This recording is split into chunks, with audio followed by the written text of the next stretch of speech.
자, 질문 하나 드리고 말씀 시작하겠습니다. 사랑하는 성도 여러분, 여러분들은 무언가를 기억하기 위해서 어떤 노력을 하십니까? 요즘은요, 정말 많은 사람들이 무언가를 기억하기 위해서 스마트폰을 꺼내서 보통 사진을 찍거나 동영상을 찍거나 합니다. 그래서 어디를 가도 항상 스마트폰부터 꺼냅니다. 정말 너무나도 아름다운 경치 앞에 서서도 그 경치를 즐기거나 만끽하는 것이 아니라 스마트폰을 꺼내서 그 스마트폰 화면에 비춰진 그 경치만을 보고 있을 때가 많습니다. 그런 걸 볼 때마다 느끼는 것이 그럴 거면 뭐하러 여기까지 왔나 이런 생각이 들죠. 집에서 스마트폰으로 보나 거기 가서 스마트폰으로 보나 별 차이가 없을 건데 참 많은 사람들이 이렇게 그냥 기록을 남기는 것으로 만족하는 게 아닐까 생각을 합니다. 제가 미국에 있을 때 시골에 살았거든요. 시골에 살다 보면요, 정말 신기한 동물들이 주변에 많이 돌아다니는 것을 발견할 수 있습니다. 제가 본 동물들 중에 가장 신기한 걸 하나 꼽으라고 한다면 아르마딜로. 아르마딜로가 이게 갑옷 같은 것을 두르고 이렇게 천천히 걸어가는 것을 보면 굉장히 귀엽습니다. 그래서 제가 그걸 우리 청년들한테 얘기를 해줬거든요. 내가 미국에 있을 때 아르마딜로를 봤다. 그랬더니 우리 청년 하는 이야기가 동영상 주세요. 동영상을 주셔야 내가 믿지. 이젠 사진도 못 믿어요. 그렇게 이야기를 합니다. 우리가 이제는요, 동영상에 있어야 그것이 진짜라고 믿는 세대가 되었고, 그리고 그걸 기억이라고 생각하게 됩니다. 그런데 우리가 스마트폰에다가 사진과 동영상을 너무 많이 찍어 놓다 보니까 오히려 이전보다 더 안 봅니다. 예전에는요, 사진을 한 장 찍어서 현상소에 맡겨서 그걸 찾아서 사진첩에 꽂아 놓고 거기다 예쁜 글씨로 그 의미를 적어 놓습니다. 시간이 날 때마다 사진첩을 꺼내서 넘겨가면서 아, 이때 이랬구나, 이런 감성이 있었는데 이제는 너무 많으니까 그랬던 것 같기는 한데 그 사진이 어디에 있는지, 그 동영상이 어디에 있는지도 이제는 찾기 힘듭니다. 그냥 그때 그랬던 적이 있었구나, 그 정도에서 끝나버리는 겁니다. 찍을 때 만족스럽고, 그리고 좀 잘 나온 사진은 SNS에 자랑하는 것으로 끝나는 것이 우리의 추억이 되었고 기억이 되었습니다. 저는요, 우리 신앙이 그렇게 될까봐 걱정스럽습니다. 하나님과 경험하는 일들이 정말 많은데 동영상으로 저장하지 않았기 때문에, 혹은 기억 속에 남겨두었어도 너무 많은 일들이라 잊혀져서 그냥 예전에 그런 일이 있었구나 정도로 끝날까봐. 그러면 안 되는데. 오늘 본 말씀 같이 보겠습니다. 여호수아 4장 1절만 봅니다. 같이 읽겠습니다. 시작. 그 모든 백성이 요단을 건너가기를 마침에 여호와께서 여호수아에게 말씀하여 이르시되. 주어진 본문을 이해하기 위해서 가장 중요한 게 뭡니까? 전문맥이죠. 전문맥 한번 찾아봅니다. 여호수아 3장 17절입니다. 방금 읽었던 구절에 바로 전문맥입니다. 방금 읽었던 게 4장 첫 구절이고 3장 마지막 구절을 한번 볼 텐데요. 주의해서 보시기 바랍니다. 같이 읽겠습니다. 여호와의 언약궤를 맨 제사장들은 요단 가운데 마른 땅에 굳게 섰고 그 모든 백성이 요단을 건너기를 마칠 때까지 모든 이스라엘은 그 마른 땅으로 건너갔더라. 잘 보시면 3장에서 모든 이스라엘 백성들이 요단강을 건넜다고 이야기를 합니다. 그리고 4장에 와서는 뭐라고 이야기를 하냐면 그 요단강 건너는 일을 마쳤다. 그리고 하나님께서 말씀하시는 장면으로 연결이 됩니다. 이렇게만 보면요, 깔끔합니다. 아, 요단강 잘 건넜구나. 그리고 하나님께서 그 건넌 이스라엘 백성들에게 뭔가를 말씀하시는구나. 누가 봐도 그렇게 보입니다. 그런데 4장을 계속해서 보다 보면요, 이게 시간 순서가 뒤죽박죽입니다. 아무리 봐도 시간적인 흐름으로 적어놓은 글은 아니라는 것을 금방 눈치챌 수 있습니다. 4장에 보면 여전히 이스라엘 백성들은요, 요단강을 건너고 있습니다. 분명히 1절에 다 마쳤다고 했는데 또 건너고 있습니다. 그러니까 그 일이 안 끝난 겁니다. 또 계속해서 보다 보면요, 처음으로 돌아가서 두 지파 반이 가장 먼저 건너고 있는 장면이 또 나옵니다. 그리고 나서 또 마치게 됩니다. 어느 느낌인가 하면 요즘에 드라마나 영화 같은 거 볼 때 그런 기법을 자주 사용하는데, 일단 스토리를 쭉 진행을 합니다. 뭐 그 가운데 보다 보면 아, 이게 뭐지 하는 궁금증이 생길 때도 있는데 무시하고 그냥 지나갑니다. 그러다가 가장 마지막에 아니면 가장 결정적인 순간에 다시 과거로 돌아가서 그 장면을 설명해 주면서 궁금증을 푸는 그런 기법이 유행을 합니다. 아니면 정반대로 너무나도 당연하고 너무나도 맞다고 생각했는데 정말 마지막 순간에 다시 과거를 회상하면서 완전히 우리의 생각을 다 뒤집는 반전의 기법이 사용되곤 합니다. 저는 오늘 본문을 보는데요, 그런 식이구나라는 것을 깨닫게 되었습니다. 지난주에 봤던 내용을 한번 살펴보도록 하겠습니다. 여호수아 3장 11절부터 13절입니다. 같이 한번 읽어보겠습니다. 시작. 보라, 온 땅에 주의 언약궤가 너희 앞에서 요단을 건너가나니 이제 이스라엘 지파 중에서 각 지파에 한 사람씩 12명을 택하라. 온 땅에 주 여호와의 궤를 맨 제사장들의 발바닥이 요단물을 밟고 멈추면 요단물 곳 위에서부터 흘러내리던 물이 끊어지고 한 곳에 쌓여서리라. 이 내용 지난주에 봤던 내용입니다. 11절 충분히 이해가 갑니다. 언약궤가 맨 앞으로 간다. 알죠? 우리 아는 내용입니다. 13절 우리 이해가 됩니다. 언약궤를 맨 제사장들의 발바닥이 요단을 밟으라고 했습니다. 이것도 우리가 계속해서 강조했던 내용이기 때문에 너무나도 잘 아는 구절입니다. 그런데 12절도 있었습니다. 12절의 내용이 뭐냐면요, 이스라엘 지파 중에 각 지파에 한 사람씩 12를 택하라. 갑자기 뜬금없이 이 내용이 기록되어 있습니다. 그래서 저는요, 지난주에 읽기는 읽었는데 못 본 척했습니다. 못 본 척하고 넘어갔습니다. 너무 생뚱맞잖아요. 너무 생뚱맞은 내용이 여기에 기록되어 있기 때문에 그 이유도 모르겠고 이걸 어떻게 설명해야 될지 모르기 때문에 넘어갔습니다.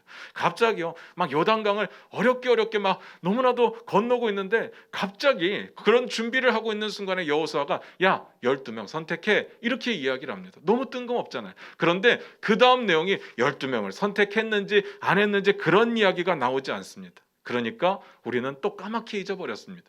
왜냐하면 그 다음에 너무 충격적인 이야기가 나오잖아요. 요단강 물이 갑자기 막 마르더니 사람들이 막 건너기 시작합니다. 이게 여러분들의 표정처럼 그냥 그럴 수도 있다는 표정은 안 되는 거잖아요. 이게 너무나도 엄청난 일이니까 그런 엄청난 일들을 보다 보니까 12명 선택하는 것은 까맣게 잊어버렸습니다. 그런데 오늘 그 이야기를 다시 끄집어내는 겁니다. 4장 1, 2절을 다시 볼까요? 같이 읽겠습니다. 시작. 그 모든 백성이 요단을 건너가기를 마침에 여호와께서 여호수아에게 말씀하여 이르시되 백성의 각 지파에서 한 사람씩 12사람을 택하고. 알고 보니까 12사람을 선택하는 것을 여호수아가 자기 멋대로 한 것은 아니었습니다.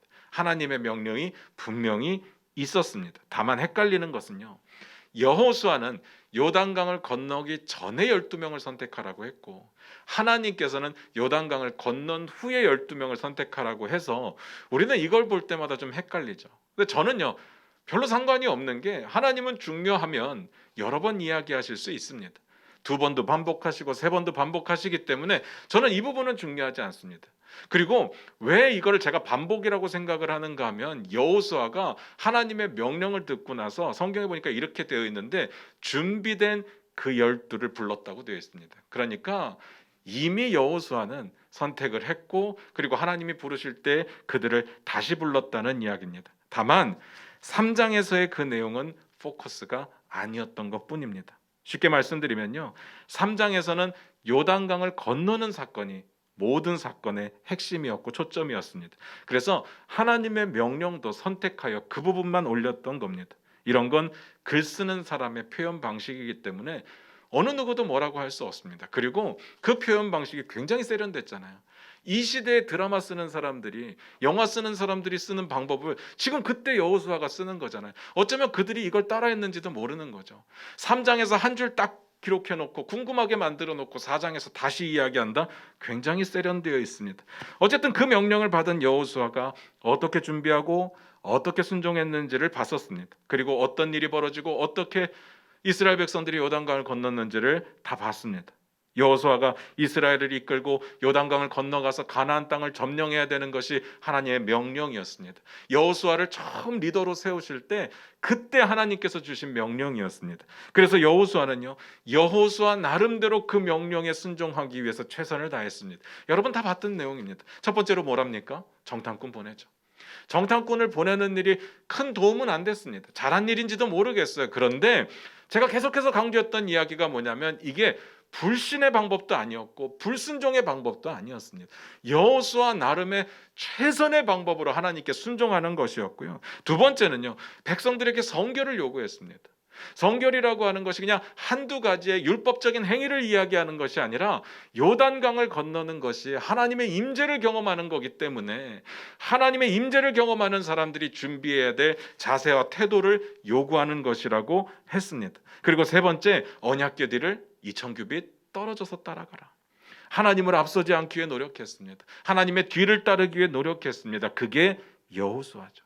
여호수아가 하나님의 명령이 있고 나서 자기 나름대로의 어떻게로 순종했던 방법이 그런 내용들이었습니다. 그런데 요단강 앞에 선 이후에는 여호수아의 어떻게는 이제 의미가 없습니다. 왜냐하면 상황이 말이 안 되니까. 이제 뭘 어떻게 합니까? 이제는요, 믿음밖에 요구되는 것은 없습니다. 이제는 순종밖에 요구되는 건 없습니다. 하나님의 명령에 순종할 때 그 다음부터 하나님이 하실 일입니다. 하나님께서 다 계획하셨고 하나님이 하실 일이기 때문에 여호수아에게 요구되는 것은 딱 하나, 순종밖에 없었습니다. 그래서 여호수아가 어떻게 하느냐? 들어가자.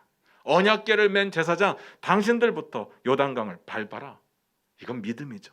그래서 이 부분을 명령하면서 여호수아가 뭐라고 백성들에게 이야기를 했는가 봤더니요, 첫 번째, 살아계신 하나님이 우리 안에 계신다. 기억나시죠?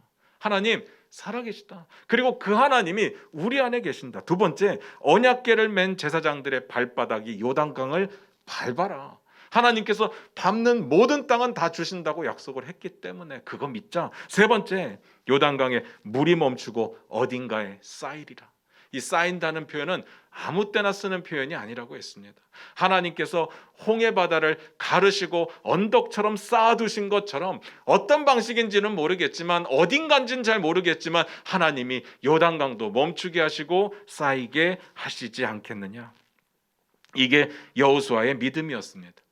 이 믿음이 있었기 때문에 여호수아의 어떻게가 있었고요. 이 믿음이 있었기 때문에 여호수아의 순종도 가능했다는 것입니다.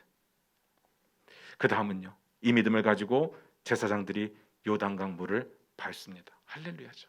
할렐루야입니다. 그리고 하나님의 역사가 일어납니다. 요단강 물이 멈추고 이스라엘 백성들이 마른 땅을 넘어가게 되는 겁니다. 하나님의 역사는요, 항상 이런 식으로 일어납니다. 하나님의 백성들의 신실한 자세와 태도가 있고 하나님의 백성들의 하나님의 약속에 대한 하나님의 약속이 온전히 성취될 것이라고 하는 신뢰와 인내가 있은 후에 하나님의 놀라운 역사가 부어지는 겁니다. 만약에 우리의 삶 가운데 하나님의 역사가 안 일어난다, 우리가 정말 끊임없이 기도하는 제목들이 있는데 하나님의 응답이 없다, 아마 둘 중 하나의 문제가 있을 가능성이 큽니다. 우리의 신앙의 자세와 태도가 잘못됐거나 아니면 하나님의 약속 성취에 대한 믿음과 인내가 없거나. 하나님은요, 불신앙에 대해서 능력을 부어주시는 분 적이 없습니다. 불순종에 대해서 하나님의 은혜와 부흥을 베풀어 주시는 적은 없습니다. 물론 오해는 하지 마시기 바랍니다. 내가 순종한다고 무슨 공식처럼 내가 원했던 것, 내가 기도했던 것이 다 이루어진다는 이야기는 아닙니다. 하나님의 때에 맞아야 되고 또 하나님의 뜻에 맞아야 되고 그럴 때 하나님의 역사는 일어나게 되는 겁니다. 정반대로 나는 불순종했는데, 나는 잘 하나님의 역사를 신뢰하지 못했는데 나에게는 괜찮은 일들이 벌어진다, 그래서 난 괜찮은 것 같다. 아니요, 절대로 아닙니다. 이건요, 하나님께서 전적으로 긍휼을 베푸시는 거죠. 예수님께서 길을 다니시다가 병든 자를 보시고 불쌍히 여기시면서 그들을 고쳐주신 적이 있었습니다. 그들의 믿음을 요구하셨던 적도 있지만 불쌍해서 그냥 고쳐주신 적도 있었습니다. 내가 믿음이 없는데 하나님의 약속을 신뢰하지 않는데 잘 된다? 이건 그냥 불쌍해서 고쳐주시는 겁니다. 불쌍해서 도와주시는 겁니다. 그게 아니라면 누군가가 여러분을 위해서 기도하고 있을 가능성이 굉장히 크죠. 어쨌든 내 믿음은 아닙니다. 그걸로 괜찮다고 말해서는 안 되는 겁니다. 3장의 이야기는 요단강 물을 멈추게 하신 하나님의 역사에 초점이 맞춰져 있습니다. 그런데 4장은 다릅니다. 많이 다릅니다. 그런 내용은 전혀 기록이 없습니다. 동일하게 요단강을 건너는 사건을 기록하고 있기는 한데 하나님의 능력보다는 하나님의 백성들이 그 능력을 보고 어떻게 기억할 거냐, 그 부분에 대해서 다루고 있습니다. 한번 보겠습니다. 4장 1절부터 3절을 다시 봅니다. 같이 읽겠습니다. 시작. 그 모든 백성이 요단을 건너가기를 마침에 여호와께서 여호수아에게 말씀하여 이르시되 백성의 각 지파에 한 사람씩 12사람을 택하고 그들에게 명령하여 이르기를 요단 가운데 제사장들의 발이 굳게 선 그곳에서 돌 12를 택하여 그것을 가져다가 오늘 밤 너희가 유숙할 그곳에 두게 하라 하시니라. 모든 백성들이 요단강을 건너기를 마친 후에 하나님께서 명령을 하시는데 그 내용이 뭐냐면요, 각 지파 중에 한 사람을 선택하고, 그렇게 되면 12명이니까 그 12명이 제사장이 서 있는 그곳에 가서 돌 하나씩을 들고 나와라, 그리고 오늘 밤 머무르게 될 그곳에 쌓아두라, 그거였습니다. 뒤에 보면 아시겠지만 오늘 밤 머무르게 될 것은 요단을 건넜으니까 요단강 서편, 아직 여리고를 안 들어갔으니까 여리고 동편 길갈이라는 곳이었습니다. 이유가 뭘까요? 굳이 강바닥에서 돌 한 개씩을 가지고 나와서 길갈에다가 쌓아둬야 되는 이유가 뭘까? 길갈엔 돌이 없을까요? 그러진 않았을 것 같은데, 그럼 그 돌이 요단강에만 있는 굉장히 신비한 능력을 발휘하는 그런 돌일까요? 그건 아닐 겁니다. 그 이유를 보기 전에 제가 짚고 넘어가고 싶은 내용이 하나 있는데요, 여호수아서를 처음 시작할 때 말씀드렸던 내용입니다. 이미 모세 때 요단강 동편 지역은 점령을 했었습니다. 그래서 그 점령한 지역도 두 지파 반이 정착을 하게 됩니다. 기억나십니까? 그러니까 다시 말씀드리면 요단강을 건너야 되는 지파는 그 두 지파 반을 뺀 9지파 반의 일이었습니다. 그리고 가나안을 정복하는 일도 9지파 반의 일이었습니다. 그런데 그럼에도 불구하고 요단강을 건너서 가나안을 정복하는 그 일은 12지파의 일로 하나님이 계속 말씀하시는 겁니다. 두 지파 반을 빼지 않습니다. 예외가 없습니다. 무조건 12지파입니다. 두 지파 반이요, 좋은 땅을 차지하고 요단강을 안 건너려고 하다가 모세한테 혼쭐이 났었습니다. 그래서 12지파에 한 사람씩을 선택하라고 한 겁니다. 12지파의 일이니까 돌을 12개 모으라고 한 겁니다. 그리고 길갈에다가 12개를 쌓으라고 했습니다. 가나안 땅에는 9지파 반만 머무를 거지만 그래도 12개를 쌓아두라고 하셨습니다. 요단강을 건너던 건너지 않던, 가나안 땅에 정착을 하던 정착을 하지 않던, 이 일은 12지파 전부의 일이었습니다. 12지파는 한 공동체였고 한 공동체는 하나가 되어서 하나님의 역사를 이루기를 하나님이 원하셨습니다. 제가 여호수아 들어오면서 계속 강조했던 내용이 뭐냐면요, 구약의 내용들은 이스라엘 전체에게 기록된 내용이 대부분이고 신약의 내용들은 교회 전체에게 주는 메시지가 대부분이라는 이야기를 드렸습니다. 오늘 이야기를 보면서 이스라엘 공동체의 중요성, 그들이 하나 되어야 되는 그 중요성을 가지고 있다면 우리 교회가 지금 어디에 흩어져서 예배를 드리고 있던 간에 아무 상관없이 우리는 하나여야 되고 함께여야 되고 그 공동체성이 아름답게 유지되어야 된다는 이야기를 드리는 겁니다. 그래서 우리는 서로 사랑하고 용납하는 일이 있어야 됩니다. 내 마음에 들지 않는 사람, 내가 자주 보지 못하는 사람 상관없습니다. 우리는 우리 중앙교회라는 이름으로 모였기 때문에 하나여야 되고 어디에 있든지 서로 사랑할 수 있어야 됩니다. 그래서 성경은 이렇게 말씀하십니다. 제가 읽어드릴게요. 에베소서 4장 2절부터 4절입니다. 모든 겸손과 온유로 하고 오래 참음으로 사랑 가운데서 서로 용납하고 평안에 매는 줄로 성령이 하나 되게 하신 것을 힘써 지키라. 몸이 하나요 성령도 한 분이시니 이와 같이 너희가 부르심의 한 소망 안에서 부르심을 받았느니라. 이게 교회가 건강해질 때의 모습입니다. 건강한 교회는 이런 모습으로 나타날 수밖에 없습니다. 이 시대의 교회가 왜 무능력하게 사람들의 지탄의 대상이 되고 손가락질의 대상이 되느냐? 왜 사람들은 교회를 우습게 생각하고 무슨 일만 있으면 교회를 향해서 뭐라고 하느냐? 저는요, 교회가 힘이 없어서 그렇다고 생각지는 않습니다. 교회에 돈이 없어서 그렇다고 생각하지는 않습니다. 물론 우리 교회처럼 작은 교회도 있고 힘없는 교회, 돈 없는 교회도 있지만 대한민국의 대부분의 교회들, 정말 이 시대, 그 전 시대 정말 교회가 누렸던 것이 너무 많았습니다. 교회는 돈도 많았고 힘도 있었습니다. 그것 때문에 교회가 무시당하는 게 아닙니다. 제가 생각하는 이유는요, 우리가 모든 겸손과 온유와 인내와 사랑으로 서로 용납하지 못했기 때문에, 성령이 평안에 매는 줄로 하나 되게 하신 것을 지키지 못했기 때문에, 예수 믿는 사람들 가운데 사랑이 없었기 때문에, 그러니까 우습게 보는 겁니다. 하나님께서는요, 하나 되기를 원하십니다. 우리가 정말 하나 되면, 그리고 서로 사랑하고 용납한다면 지금의 어려움 저는 이겨나갈 수 있다고 믿습니다. 우리에게 어려움이 없다는 이야기는 아닙니다. 분명히 어려움이 있을 겁니다. 그러나 우리는 함께이기 때문에, 하나이기 때문에 그 어려움도 하나님의 뜻을 붙잡고 이겨나갈 수 있다, 그 이야기를 드리는 겁니다. 어떤 상황이든지 교회는 서로 사랑해야 됩니다. 하나여야 됩니다. 하나님께서 이스라엘 향해서 그 명령하시는 겁니다. 너희 하나야. 그러니까 9개 반만 돌 구하는 게 아니라 12개를 구해와. 그리고 12개를 여기다 쌓아. 예외는 없다. 너희는 하나니까. 그래서 두 지파 반의 무장한 용사들이요, 가장 먼저 건넙니다. 그들이 그 약속했거든요. 한번 볼까요? 12절부터 13절입니다. 4장 12절부터 13절입니다. 같이 읽겠습니다. 시작. 르우벤 자손과 갓 자손과 므낫세 반 지파는 모세가 그들에게 이른 것 같이 무장하고 이스라엘 자손들보다 앞서 건너갔으니 무장한 4만 명 가량이 여호와 앞에서 건너가 싸우려고 여리고 평지에 이르느니라. 왜 이 장면이 나오는지 아시겠습니까? 이스라엘은 하나니까. 지금 그 내용을 계속하고 말씀드리는 겁니다. 그러니까 여러분들이 이제부터 어떻게 하나님의 역사를 기억할 거냐, 요단강을 건너는 그 엄청난 사건을 어떻게 기념할 거냐는 9지파 반만의 문제가 아니라 이스라엘 전부의 문제였다는 사실을 기억하고 보셔야 된다는 이야기입니다. 계속해서 봅니다. 하나님께서 지금 제사장이 있는 곳에 돌을 12개를 가져다가 쌓아두라고 말씀을 하셨습니다. 그게 명령이죠. 그 명령을 받은 여호수아가 12명을 선택했고 불러서 하나님의 명령대로 그대로 전했습니다. 어떤 방식으로 선택했는지는 몰라요. 그냥 돌만 가지고 나오면 됩니다. 그런 건 중요하지 않습니다. 그들이 할 일은 돌 들고 나오는 겁니다. 그런데 여기서부터가 중요합니다. 왜 돌일까? 그 돌로 뭘 하려고요? 아까도 말씀드렸지만 그 돌이 뭐 엄청난 능력이 있을까요? 정말 엄청 비쌀까요? 그렇진 않겠죠. 하나님의 명령을 들었던 여호수아가 12명에게 했던 이야기를 보면 그 의미를 발견할 수 있을 겁니다. 여호수아 4장 5절부터 7절 같이 한번 읽어봅니다.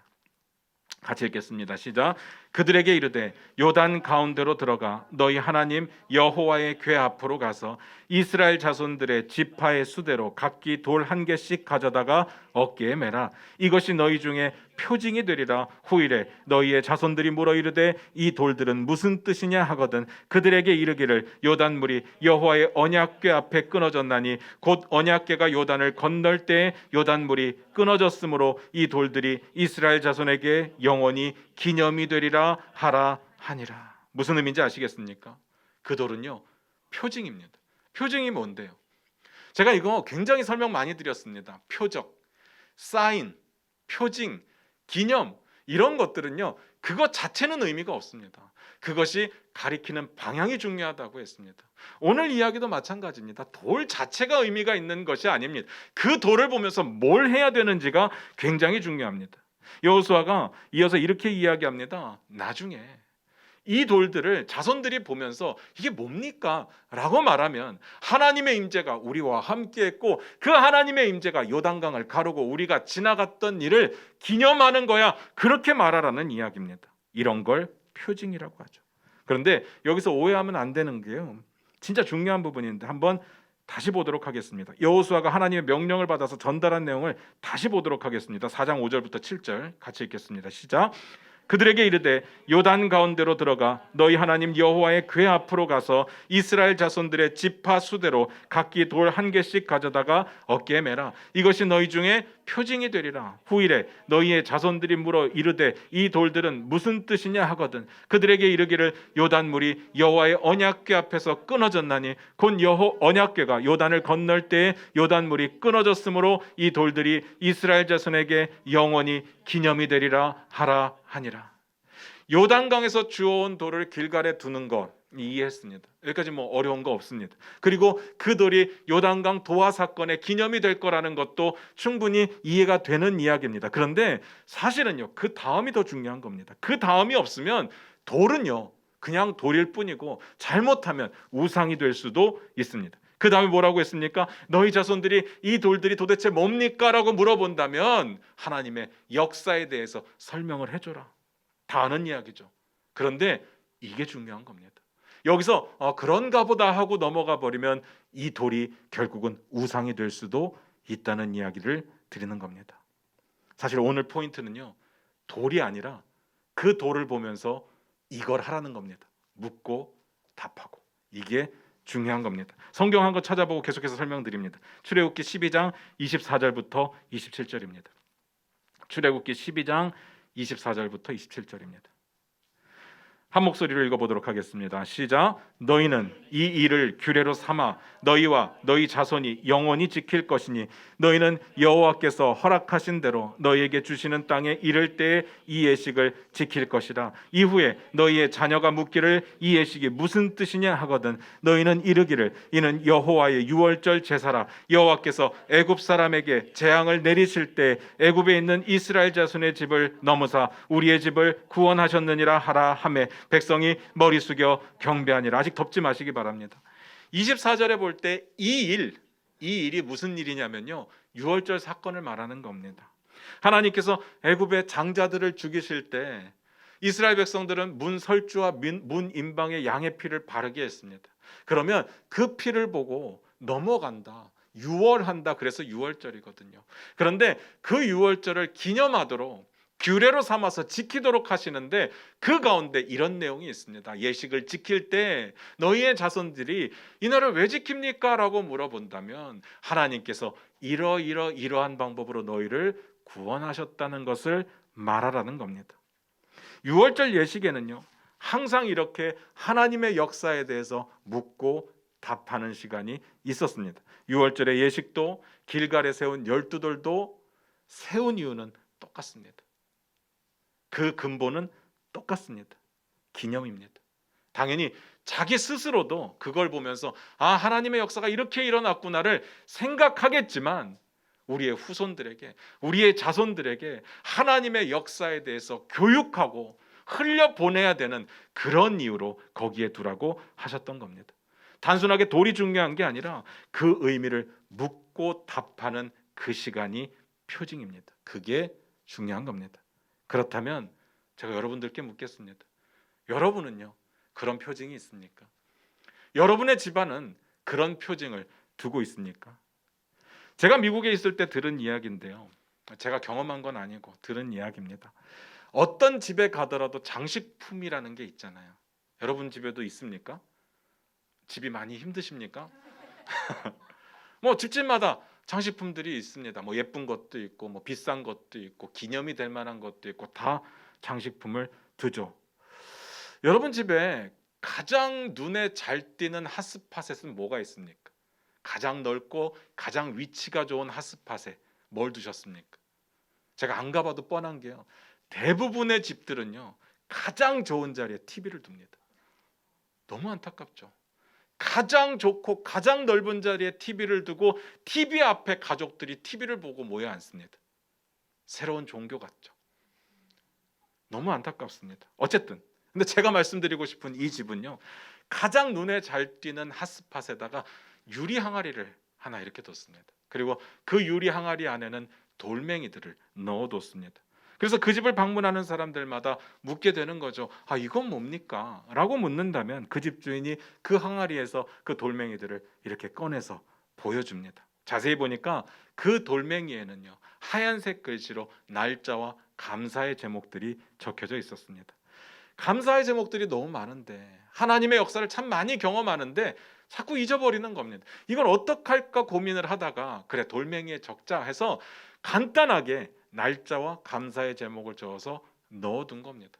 그리고 사람들이 모일 때가 있거든요. 뭐 성탄절이나 아니면 추수감사절에 가족들이 모이면 그때 뭐 전부가 아니어도 좋습니다. 몇 개를 꺼내서 같이 읽는 겁니다. 그러면서 이때는 이런 일이 있었구나, 다시 한번 감사하고 하나님께 영광 올리고 찬양하고 기도하는 시간을 갖게 되었다는 이야기를 드리는 겁니다. 이제는 가족들이 모일 때마다 그 일을 하게 되었습니다. 사람들은요 잘 잊어버립니다. 어쩔 수 없습니다. 잊어버리고 싶은 추억들은, 이 기억들은 안 잊혀집니다. 오히려 가슴 아프게 남아 있고요. 정말 기억하고 싶은 일들은 너무 잘 잊혀집니다. 그냥 퇴색되어져 가죠. 여러분은 어떻던가요? 잘 기억하십니까? 우리 신앙생활에 경험했던 구원의 감격, 예배의 감동, 기도응답의 환희, 그리고 성도들 간의 교제 간에 느꼈던 행복, 하나님의 임재를 경험했던 그 놀라운 그런 느낌들 다 기억나십니까? 생생하게 그 느낌 그대로? 아닐걸요. 자꾸 잊어버립니다. 이런 좋은 기억들을 잊어버리고 살아갑니다. 너무 안타깝죠.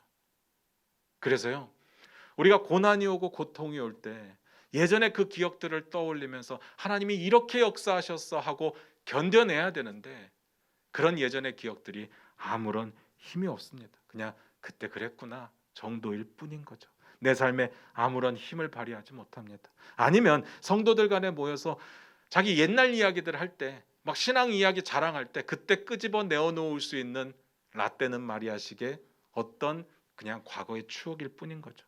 하나님은요, 항상 이렇게 말씀하십니다. 기억하라, 기념하라, 너희 자녀들에게 외우게 해라, 그렇게 말씀하십니다.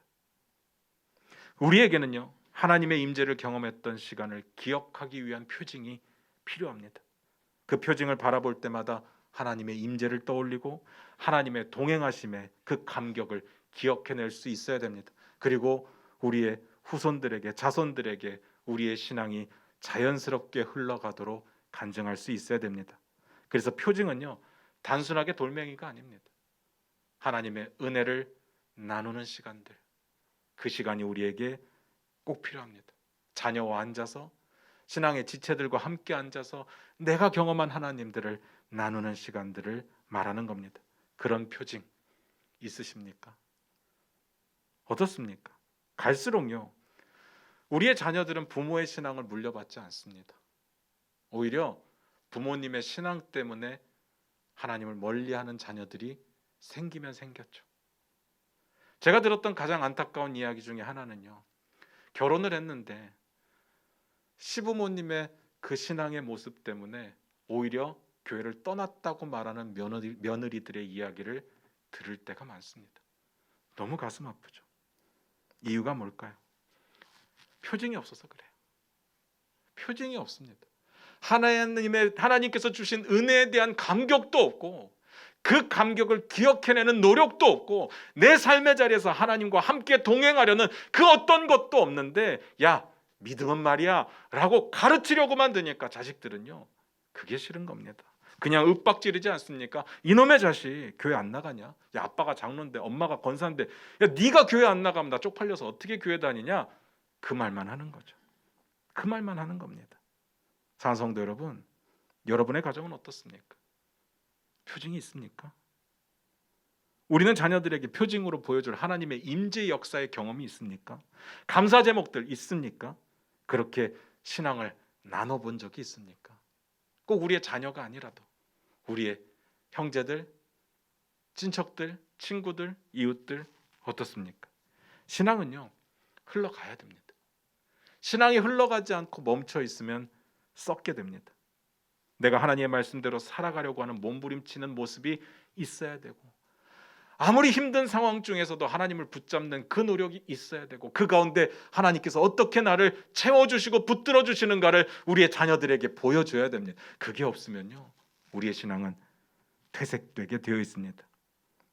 이걸 기념하고 우리의 후손들에게 전해야 됩니다. 신앙은 마치 자전거처럼 앞으로 진행하지 않으면 넘어집니다. 신앙은 마치 물처럼 흘러가지 않으면 썩어버립니다. 그게 신앙이거든요. 여러분들이 여러분들의 자손에게 내가 경험한 하나님을 제대로 전달해주고, 그들이 성장해서 또 누군가에게 내가 만난 하나님을 전하는 모습을 봤을 때, 그때 우리의 믿음은 같이 성장하게 되는 겁니다. 그때 힘을 얻게 됩니다. 각자의 표징을 만드시기 바랍니다. 마지막 이것만 보고 마칠 텐데요, 여호수아가 이 명령을 어떻게 받아들였느냐, 그 부분을 살펴보도록 하겠습니다. 4장 8절 9절입니다.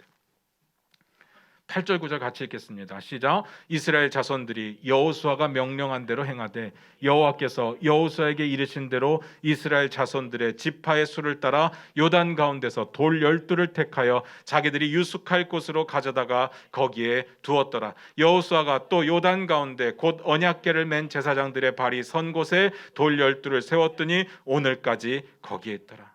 저는 여호수아서를 보면서 여호수아의 모습 가운데 너무나도 큰 감동을 받는 게, 하나님께서 어떤 명령을 하시잖아요. 여호수아는 2배, 3배로 노력을 합니다. 그걸 순종하기 위해서 2배, 3배로 노력을 합니다. 하나님의 명령은 뭐였습니까? 제사장이 서 있는 그곳에서 돌 12개 가져다가 오늘 머물 그곳에 두라. 이게 하나님의 명령이었습니다. 근데 여호수아가 어떻게 반응하는가 봤더니 하나님의 명령은요, 당연히 순종합니다. 8절 볼까요? 8절에는요, 여호와께서 여호수아에게 이르신 대로 거기에 두었더라. 당연하죠. 이거 너무 당연하잖아요. 하나님의 명령이 있으니까. 그런데 놀라운 건 9절입니다. 9절에 뭐라고 되어 있습니까? 여호수아가 또 뭘 했대요? 한번 보시기 바랍니다. 뭘 했습니까? 요단 가운데 언약궤를 맨 제사장들의 발이 선 곳에 또 12개의 돌을 세웠답니다. 이게 여호수아죠. 하나님의 명령은 길갈에다가 세워라 였는데, 여호수아는요, 그거 갖고 안 되겠는데 여기다가도 세워야 되겠다, 2군데 세웠다는 이야기입니다. 기가 막히지 않습니까? 궁금해졌습니다. 왜 요단강 한가운데다가 돌을 또 세웠을까? 어차피 물이 다시 범람하게 되면, 다시 흐르게 되면 그거 다 잠겨서 안 보일 텐데 왜 굳이 거기다 세웠을까? 궁금해졌습니다. 그리고 성경을 다시 봤습니다. 계속 보고 제 나름대로 노력을 하고 묵상을 하고 재구성을 해서 해석을 해봤습니다. 제 해석입니다. 이건 제 해석이에요. 언약궤를 맨 제사장들이 요단강 물을 받고 요단강 물이 멈췄습니다. 이건 성경에 나와 있잖아요. 그런데 제 생각에는 물이 바로 멈추지는 않았을 것 같아요. 무슨 말인지 이해가 되십니까? 언약궤를 맨 제사장들이 요단강 물속에 들어가더니 땅이 말랐더라 이렇게 되어 있지 않습니다. 성경에 뭐라고 되어 있는가 하면 저 위에서 멈췄대요. 그리고 딴 데 가서 쌓였답니다. 이제 여러분의 과학 실력이 좀 필요한데요. 물이 저 위에서 멈춰서 딴 데로 갔어요. 그러면 그 밑에는 갑자기 물이 없어지나요? 남아있는 물들은 계속 흐를 거 아닙니까? 이해가 안 가시나요? 위에서 끊어져도 밑에 내려오던 물들이 시간에 이게 끝까지 내려올 거 아닙니까? 오케이. 이해하셨습니까? 감사합니다. 그런데 이스라엘의 언약궤를 맨 제사장들이 물을 밟고 딱 들어갔던 그 물이, 원래는 요단강이 30m 정도의 거리였는데 물이 불면 1000m까지 늘어난다고 했잖아요. 그러면 강이 1000m가 되는 게 아니라 30m의 강은 그대로 있는데 물이 강을 넘어서 평지에 흘렀다는 이야기입니다. 그러니까 물이 엄청 깊이 있는 게 아니라 요단강은 깊어졌겠지만 그 옆으로는 평지 위에 물이 흐르고 있었다는 이야기예요. 그러니까 언약궤를 맨 제사장들이 물속으로 들어갔는데 물이 뿅 하고 사라지는 게 아니잖아요. 그러면 그들이 계속해서 걸어가는 겁니다. 그러면 위에서부터 남은 물들이 흘러내려서 완전히 마를 때까지 가서 멈추지 않았겠습니까? 그렇게 멈추고 나면 그때부터 이스라엘 백성들이 건넜겠죠. 그 지점을 이야기하는 겁니다. 그 지점에다가 돌 12개를 세웠다. 그런데 거기가 요단강은 아니었을 거예요. 물이 멈춰도 가장 늦게 멈추는 지역은 요단강이었을 겁니다. 요단강도 결국엔 마르겠지만 요단강은 그래도 깊기 때문에 가장 나중에 멈추겠죠. 어쨌든 제사장들이 선 곳은 요단강 동편이 아니었을까. 거기다가 돌 12개를 세워뒀다는 이야기입니다. 이게 왜 중요하냐면요, 지금 길갈에다 돌 12개를 세워놓은 거는 잘했습니다. 그건 하나님의 명령이니까 잘했는데, 그러면 두 지파 반이 요단강 동편에 남아있는데 거기는 우리 땅이 아니니까 그 기억들이 퇴색될 수 있지 않겠습니까? 이거는 하나님의 명령이 12지파가 다 기념해야 되는 건데 여호수아가 생각하기로 이게 부족하다 생각을 했겠죠. 그래서 요단강 동편에다 돌 12개를 세우고 두 지파 반은 그 돌을 보면서 요단강을 건넜던 사건을 기억하는 거고, 길갈에다 세운 12개의 돌은 9지파 반이 보면서 하나님의 역사를 기억하지 않았을까? 저는 그렇게 생각합니다. 이건 제 해석이에요. 그게 사실이라면 여호수아가 하나님의 명령을 듣고 자기 나름대로의 표징을 세운 것이 저는 엄청 잘했다고 보는 겁니다.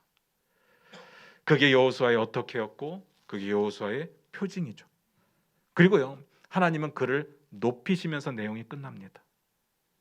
그렇다면 하나님도 그의 한 일들에 대해서 잘했다고 칭찬하는 거죠.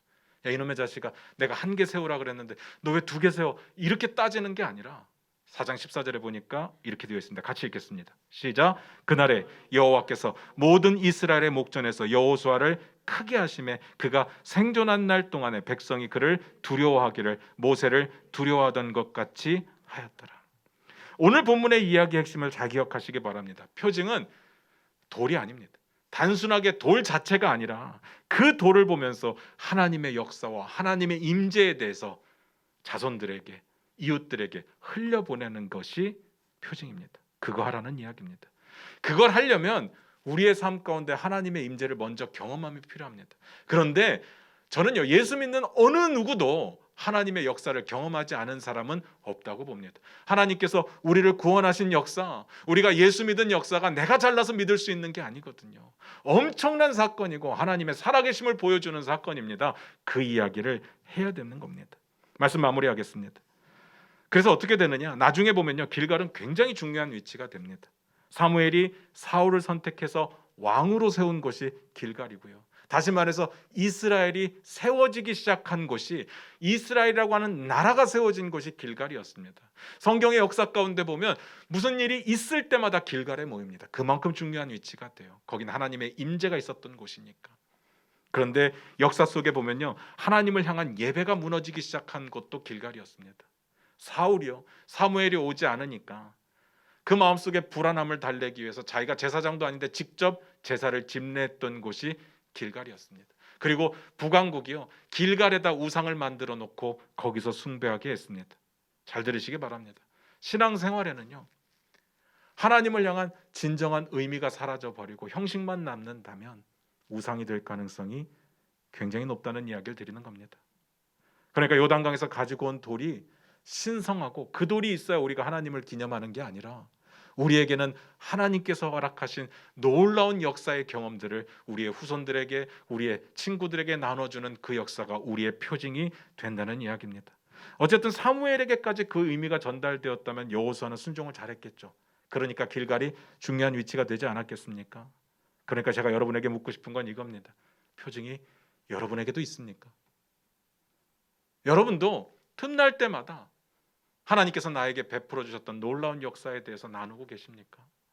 내가 구원받은 역사, 내가 기도해서 응답받은 역사, 내가 하나님을 경험했던 일들을 자연스럽게 이웃으로, 자손들에게 흘려보내고 있습니까?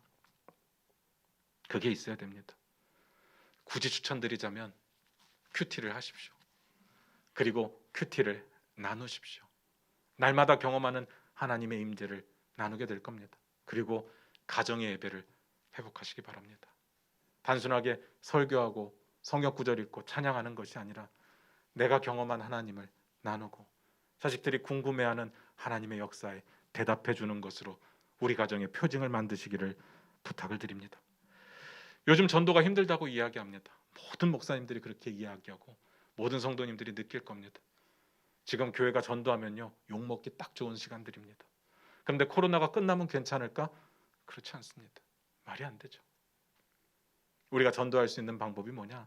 내가 경험한 하나님을 내 주변에 내 삶의 모습으로 보여주고 내 입술의 고백으로 간증하는 것, 그것이 아닐까 생각을 합니다. 우리가 하나님의 임재를 계속해서 기억할 때 어려운 일들을 이겨나갈 수 있을 줄로 믿습니다. 그 결단 하셨으면 좋겠습니다. 기도하겠습니다.